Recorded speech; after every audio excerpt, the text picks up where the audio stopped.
ಧರ್ಮೋ ರಕ್ಷತಿ ರಕ್ಷಿತ. ಧರ್ಮವನ್ನು ನಾವು ರಕ್ಷಿಸಿದರೆ ಆ ಧರ್ಮ ನಮ್ಮನ್ನು ರಕ್ಷಣೆ ಮಾಡುತ್ತೆ.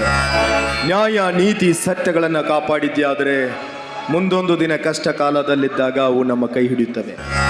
ಹೀಗೆ ತಾತ ಮುತ್ತಾತರ ಕಾಲದಿಂದಲೂ ನಂಬಿಕೊಂಡು ಬಂದಿರೋ ಮನೆತನ ಈ ಬೆಟ್ಟಪ್ಪನ ಮನೆತನ.